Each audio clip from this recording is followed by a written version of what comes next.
So hello and welcome again to our channel Techie Moe. Subscribe and like our channel to get more videos. तो friends, आज की इस video में हम discuss करने वाले हैं important questions related to chapter number 6। तो चलिए शुरू करते हैं। तो सबसे पहला जो क्वेश्चन है हमारा वो है what is a statement and what is the significance of an empty statement. तो स्टेटमेंट बेसिकली क्या होता है कि a statement is an instruction given to the computer to perform any kind of action. मतलब किसी भी तरह का आपको अगर कोई एक्शन परफॉर्म कराना है कंप्यूटर से तो आपको एक स्टेटमेंट कंप्यूटर को देनी होती है इनपुट के रूप में, तो इसीलिए उसे एक स्टेटमेंट कहते हैं। फिर हाँ, एम्प्टी स्टेटमेंट की सिग्निफिकेंस जानते हैं। तो empty statement is useful in statement but logic does not. मतलब जब आपको अपने प्रोग्राम में कोई एक स्टेटमेंट लिखने का नेसेसरी कंडीशन हो लेकिन आपको उसमें कोई लॉजिक नहीं बताना हो तो उस टाइम आप एक एम्प्टी स्टेटमेंट को यूज़ करते हैं। तो अगर ये रिक्वायरमेंट साइमल्टेनियसली पूरी करनी हो आपको तो इसलिए एम्प्टी स्टेटमेंट का यूज़ किया जाता है। उसके बाद पाइथन जो है वो एम्प्टी स्टेटमेंट के रूप में पास स्टेटमेंट को हमारे लिए अवेलेबल कराता है और ये हमारे लिए एक एम्प्टी स्टेटमेंट का काम करता है। उसके बाद हम एक प्रोग्राम को समझते हैं, ट्रायंगल वाले प्रोग्राम को। तो शेल ओपन कर लेते हैं और हमारा ये भी ओपन कर लेते हैं। उसके बाद अब हम एक प्रोग्राम समझते हैं जिसमें हम यूज़र से कोई भी 3 एंगल्स लेंगे और हम उसमें प्रूव करेंगे कि वो एक ट्रायंगल बनाता है कि नहीं। तो सबसे पहले हम लेते हैं उससे एंगल 1। तो लिख देता हूँ A1 नाम का। A1 लिखने के बाद मैं लिखता हूँ A1 is equals to A2 equals to A3 equals to 0। मतलब सबसे पहले तो तीनों एंगल को 0 डिक्लेयर कर देते हैं हम। उसके बाद तीनों एंगल को हम बता देते हैं कैसे कैसे। तो तीनों एंगल को मतलब हम डिक्लेयर कर देते हैं। तो मैंने यहाँ पे वापस से यूज़र से इनपुट लिया, एंटर फ्लोट इनपुट, और उसके बाद स्ट्रिंग क्रिएट करना है। फिर लिखना है हमको एंटर एंगल 1, और फिर 1 नहीं भी लिखेंगे तो चलेगा। और फिर मैं इसी को पूरा कॉपी करा देता हूँ, शिफ्ट से मैं इसको सिलेक्ट कर लेता हूँ, पूरा कॉपी कर लेता हूँ और फिर मैं इसे नीचे भी प्रिंट कर देता हूँ दोनों स्टेटमेंट का। मुझे तीनों स्टेटमेंट्स की ज़रूरत में यही फ्लोट लगाना है, इसीलिए मैं इसे प्रिंट कर देता हूँ सिंपली। उसके बाद मैं A3 के लिए भी सेम टू सेम प्रिंट कर देता हूँ। और ये हमारे तीनों एंगल यहाँ पे हमने यूज़र से इनपुट ले लिया है। तो अब हम इसमें क्या करेंगे, हम इन तीनों एंगल का सम बताएंगे। मतलब अगर आपको ट्रायंगल प्रूव करना है तो आपको ये पता है एंगल सम प्रॉपर्टी की तीनों एंगल का सम 180 डिग्री होता है। तो सिंपली आपको लिखना है इफ़ स्टेटमेंट, और इफ़ स्टेटमेंट लिखने के बाद आपको लिखना है if A1 plus A2 plus A3 equals to 180 then print that it is a triangle. तो print it is a triangle, और अगर नहीं होता है तो if it is not a triangle. तो मैंने यहाँ नीचे एल्स स्टेटमेंट लगा दी है। एल्स स्टेटमेंट में मैं लिख देता हूँ एल्स प्रिंट, और फिर मैं यहाँ लिख देता हूँ it is not a triangle, it is not a triangle. तो ये हमारा प्रोग्राम बन चुका है।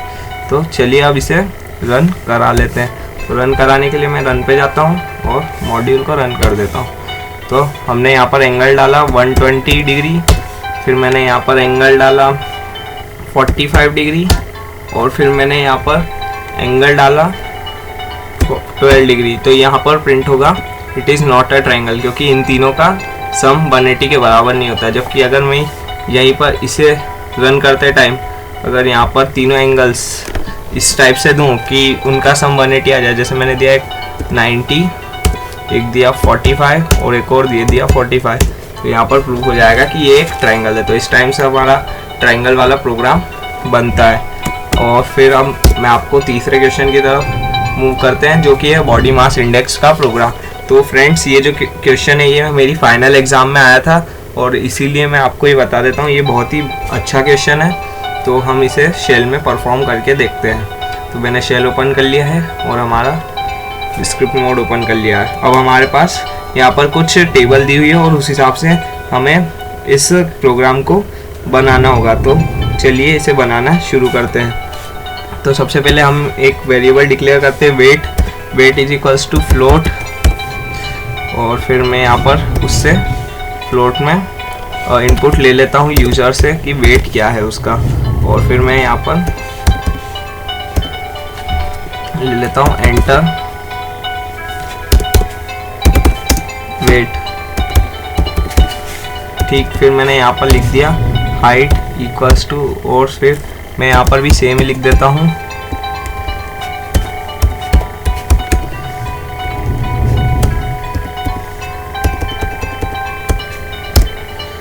इनपुट फंक्शन लगा के एंटर हाइट।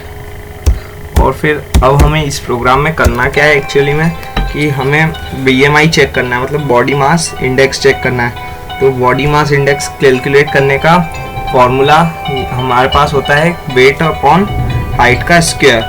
तो वेट अपॉन हाइट का स्क्वायर लिखने के लिए मैं यहाँ लिखूँगा BMI equals to weight divided by h into H, यानी हाइट का स्क्वायर हो जाएगा हमारा।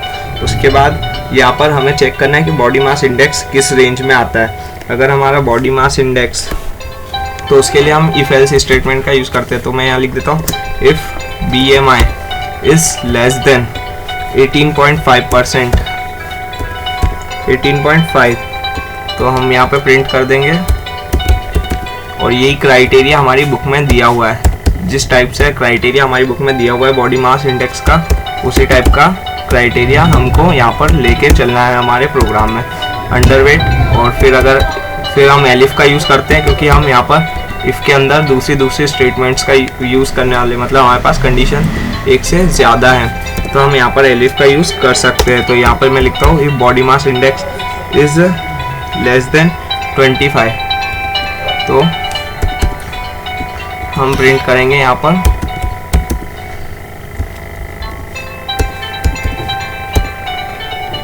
नॉर्मल। और इसी टाइप से और भी यहाँ पर क्राइटेरिया दिए हुए हैं, तो उस टाइप से आप प्रिंट कर सकते हो। लास्ट क्राइटेरिया हमारा जो इसमें दिया हुआ है इस प्रोग्राम में, वो दिया हुआ है हमारा कि यहाँ पर OBs हमें शो करना है। तो हम यहाँ लिख देंगे प्रिंट OBs। तो यहाँ पर मैं लिख देता हूँ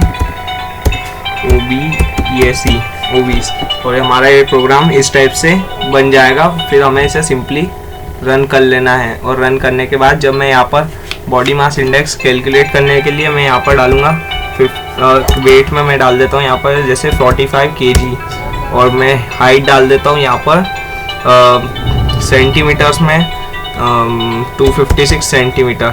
तो यहाँ पर OBs हमें शो कर देगा। तो इस टाइप से आपका बॉडी मास इंडेक्स शो करता है, और उसके हिसाब से आपको यहाँ पर प्रोग्राम में आपको बता देता है कि किस टाइप से आपका बॉडी मास इंडेक्स आएगा, और उस क्राइटेरिया के हिसाब से आप कौन से न्यूट्रिशनल स्टेटस में आते हैं। तो ये आपका एक प्रोग्राम है BMI कैलकुलेट करने का, और बुक में भी इसी टाइप से दिया हुआ है, थोड़ा सा डीप में दिया हुआ है, तो आप उससे भी समझ सकते हैं, सेम ही है।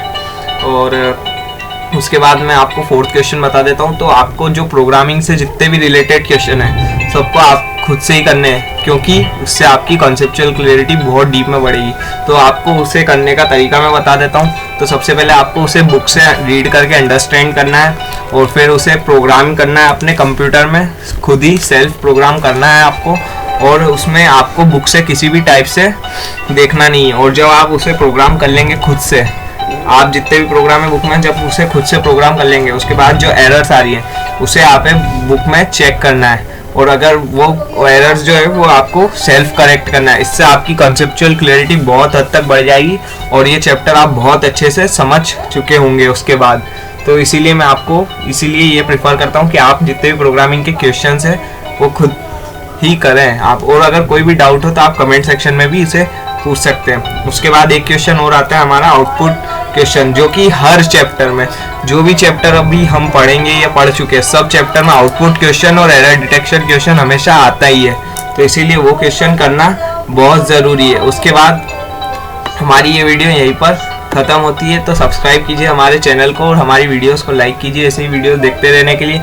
And stay tuned, be happy and thank you.